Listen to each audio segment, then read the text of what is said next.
Chapter 6. The Little Miner. The next day, the great cloud still hung over the mountain, and the rain poured like water from a full sponge. The princess was very fond of being out of doors, and she nearly cried when she saw that the weather was no better. But the mist was not of such a dark, dingy grey. There was light in it, and as the hours went on, it grew brighter and brighter, until it was almost too brilliant to look at. And late in the afternoon the sun broke out so gloriously that Irene clapped her hands, crying, "See, see, Lootie, the sun has had his face washed. Look how bright he is. Do get my hat and let us go out for a walk. Oh dear, how happy I am." Lootie was very glad to please the princess. She got her hat and cloak, and they set out together for a walk up the mountain, for the road was so hard and steep that the water could not rest upon it, and it was always dry enough for walking a few minutes after the rain ceased.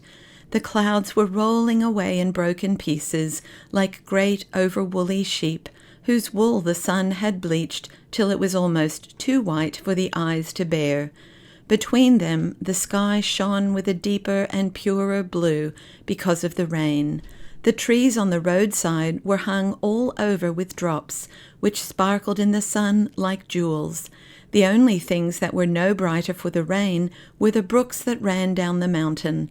They had changed from the clearness of crystal to a muddy brown, but what they lost in colour they gained in sound, or at least in noise, for a brook, when it is swollen, is not so musical as before.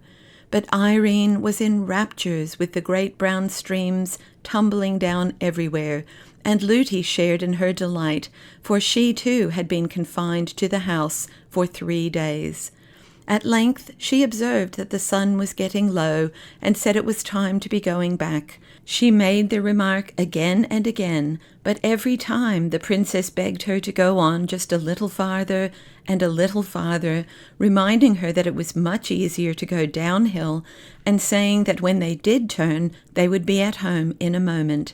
So on and on they did go, now to look at a group of ferns over whose tops a stream was pouring in a watery arch, now to pick a shining stone from a rock by the wayside, now to watch the flight of some bird.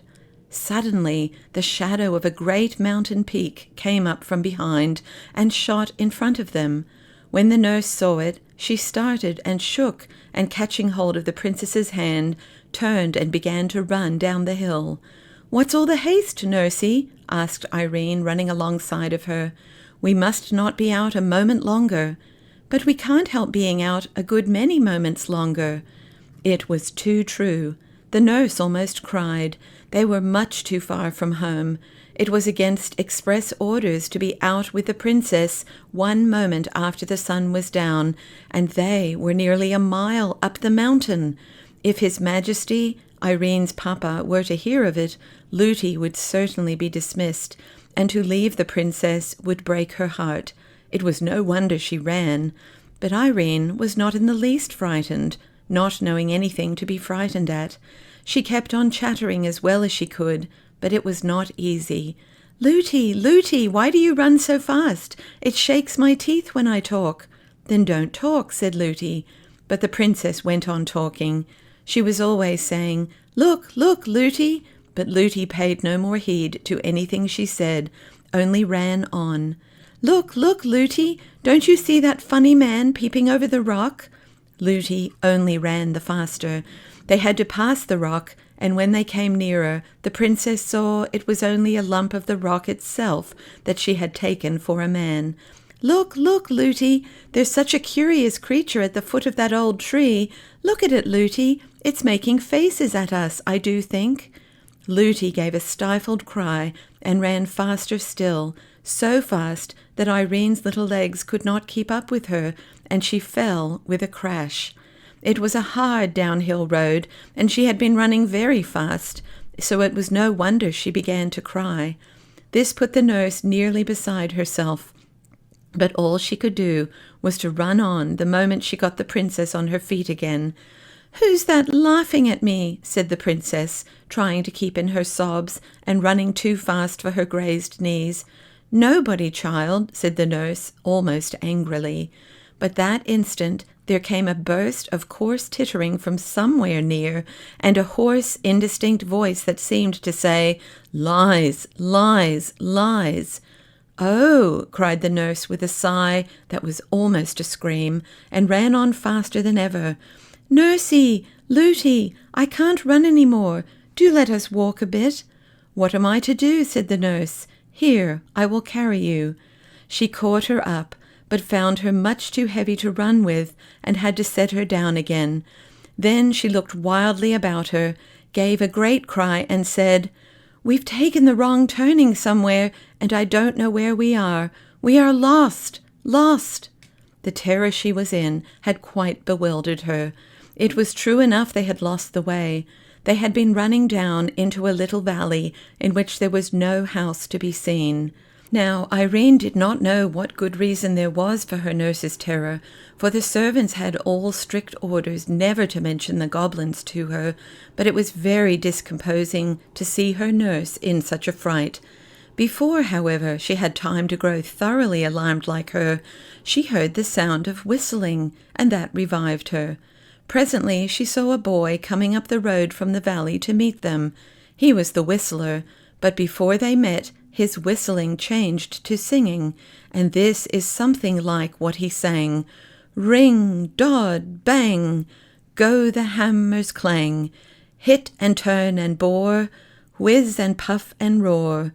Thus we rive the rocks, force the goblin locks, see the shining ore, 1, 2, 3, bright as gold can be, 4, 5, 6, shovels, mattocks, picks, 7, 8, 9, light your lamp at mine, 10, 11, 12, loosely hold the helve, where the merry miner boys make the goblins hold their noise." "I wish you would hold your noise," said the nurse rudely, for the very word goblin at such a time and in such a place made her tremble. It would bring the goblins upon them to a certainty, she thought, to defy them in that way. But whether the boy heard her or not, he did not stop his singing. 13, 14, 15, this is worth the siftin'. 16, 17, 18, there's the match and lay it in. 19, 20, goblins in a plenty. "Do be quiet!" cried the nurse in a whispered shriek. But the boy, who was now close at hand, still went on. "Hush, scush, scurry, there you go in a hurry. Gobble, gobble, goblin, there you go a-wobblin'. Hobble, hobble, hobblin', cobble, cobble, cobblin', hob, bob, goblin, ha!" "There," said the boy as he stood still opposite them. "There, that'll do for them. They can't bear singing, and they can't stand that song. They can't sing themselves, for they have no more voice than a crow, and they don't like other people to sing." The boy was dressed in a miner's dress, with a curious cap on his head. He was a very nice-looking boy, with eyes as dark as the mines in which he worked, and as sparkling as the crystals in their rocks. He was about 12 years old. His face was almost too pale for beauty, which came of his being so little in the open air and the sunlight, for even vegetables grown in the dark are white. But he looked happy, merry indeed, perhaps at the thought of having routed the goblins, and his bearing as he stood before them had nothing clownish or rude about it. "I saw them," he went on, "as I came up, and I'm very glad I did. I knew they were after somebody, but I couldn't see who it was. They won't touch you so long as I'm with you." "Why, who are you?" asked the nurse, offended at the freedom with which he spoke to them. "I'm Peter's son." "Who's Peter?" "Peter the miner." "I don't know him." "I'm his son, though." "And why should the goblins mind you, pray?" "Because I don't mind them. I'm used to them." "What difference does that make? If you're not afraid of them, they're afraid of you. I'm not afraid of them, that's all. But it's all that's wanted. Up here, that is. It's a different thing, down there. They won't always mind that song even, down there. And if anyone sings it, they stand grinning at him awfully. And if he gets frightened and misses a word or says a wrong one, don't they give it him? What do they do to him? Asked Irene with a trembling voice. Don't go frightening the princess, said the nurse. The princess, repeated the little miner, taking off his curious cap. I beg your pardon, but you oughtn't to be out so late. Everybody knows that's against the law. Yes, indeed it is, said the nurse, beginning to cry again, and I shall have to suffer for it. What does that matter, said the boy. It must be your fault. It is the princess who will suffer for it. I hope they didn't hear you call her the princess. If they did, they're sure to know her again. They're awfully sharp. Looty, Looty, cried the princess, take me home. Don't go on like that, said the nurse to the boy almost fiercely. How could I help it? I lost my way. You shouldn't have been out so late. You wouldn't have lost your way if you hadn't been frightened, said the boy. Come along, I'll soon set you right again. Shall I carry your little highness? Impertinence, murmured the nurse, but she did not say it aloud, for she thought if she made him angry, he might take his revenge by telling someone belonging to the house, and then it would be sure to come to the king's ears. No, thank you, said Irene. I can walk very well, though I can't run so fast as Nursey. If you'll give me one hand, Looty will give me another, and then I shall get on famously. They soon had her between them, holding a hand of each. Now, let's run, said the nurse. No, no, said the little miner. That's the worst thing you can do. If you hadn't run before, you would not have lost your way. And if you run now, they will be after you in a moment. I don't want to run, said Irene. You don't think of me, said the nurse. Yes, I do, Looty. The boy says they won't touch us if we don't run. Yes, but if they know at the house that I've kept you out so late, I shall be turned away, and that would break my heart. Turned away, Looty? Who would turn you away? Your papa, child. But I'll tell him it was all my fault, and you know it was, Looty.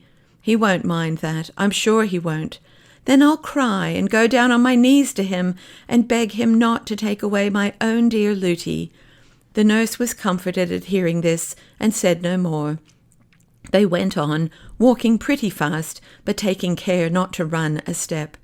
I want to talk to you, said Irene to the little miner, but it's so awkward. I don't know your name. My name's Curdie, little princess.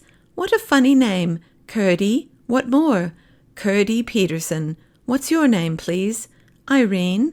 What more? I don't know what more. What more is my name, Looty? Princesses haven't got more than one name. They don't want it. Oh, then, Curdie, you must call me just Irene and no more. No, indeed, said the nurse indignantly. He shall do no such thing. What shall he call me then, Looty? Your Royal Highness. My Royal Highness. What's that? No, no, Looty. I won't be called names. I don't like them. You told me once yourself it's only rude children that call names, and I'm sure Curdie wouldn't be rude. Curdie, my name's Irene. Well, Irene, said Curdie, with a glance at the nurse which showed he enjoyed teasing her, it is very kind of you to let me call you anything. I like your name very much.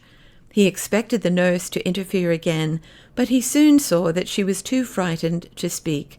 She was staring at something a few yards before them in the middle of the path, where it narrowed between rocks so that only one could pass at a time. It is very much kinder of you to go out of your way to take us home, said Irene. I'm not going out of my way yet, said Curdie. It's on the other side of those rocks the path turns off to my father's. You wouldn't think of leaving us till we're safe home, I'm sure, gasped the nurse. Of course not, said Curdie. You dear, good, kind Curdie, I'll give you a kiss when we get home, said the princess. The nurse gave her a great pull by the hand she held, but at that instant the something in the middle of the way, which had looked like a great lump of earth brought down by the rain, began to move. One after another, it shot out 4 long things, like 2 arms and 2 legs, but it was now too dark to tell what they were. The nurse began to tremble from head to foot. Irene clasped Curdie's hand yet faster, and Curdie began to sing again. 1, 2, hit and hew. 3, 4, blast and bore. 5, 6, There's a fix. 7, 8, hold it straight. 9, 10, hit again. Hurry, scurry, bother, smother. There's a toad in the road. Smash it, squash it, fry it, dry it. You're another. Up and off. There's enough. Ha! As he uttered the last words, Curdie let go his hold of his companion and rushed at the thing in the road as if he would trample it under his feet. It gave a great spring and ran straight up one of the rocks like a huge spider. Curdie turned back laughing and took Irene's hand again. She grasped his very tight, but said nothing till they had passed the rocks. A few yards more and she found herself on a part of the road she knew and was able to speak again. "Do you know, Curdie, I don't quite like your song. It sounds to me rather rude," she said. "Well, perhaps it is," answered Curdie. "I never thought of that. It's a way we have. We do it because they don't like it." "Who don't like it?" "The cobs, as we call them." "Don't," said the nurse. "Why not?" said Curdie. "I beg you won't. Please don't." "Oh, if you ask me that way, of course, I won't. Though I don't a bit know why. Look, there are the lights of your great house down below. You'll be at home in 5 minutes now." Nothing more happened. They reached home in safety. Nobody had missed them, or even known they had gone out, and they arrived at the door belonging to their part of the house without anyone seeing them. The nurse was rushing in with a hurried and not over-gracious good night to Curdie, but the princess pulled her hand from hers and was just throwing her arms round Curdie's neck when she caught her again and dragged her away. "Lootie, Lootie, I promised a kiss," cried Irene. "A princess mustn't give kisses. It's not at all proper," said Lootie. "But I promised," said the princess. "There's no occasion. He's only a minor boy." "He's a good boy and a brave boy, and he has been very kind to us. Lootie, Lootie, I promised." "Then you shouldn't have promised." "Lootie, I promised him a kiss." "Your Royal Highness," said Lootie, suddenly grown very respectful, "must come in directly." "Nurse, a princess must not break her word," said Irene, drawing herself up and standing stock still. Lootie did not know which the king might count the worst, to let the princess be out after sunset or to let her kiss a minor boy. She did not know that, being a gentleman, as many kings have been, he would have counted neither of them the worse. However much he might have disliked his daughter to kiss the minor boy, he would not have had her break her word for all the goblins in creation. But, as I say, the nurse was not lady enough to understand this, and so she was in a great difficulty, for if she insisted, someone might hear the princess cry and run to see, and then all would come out. But here Curdie came again to the rescue. "Never mind, Princess Irene," he said.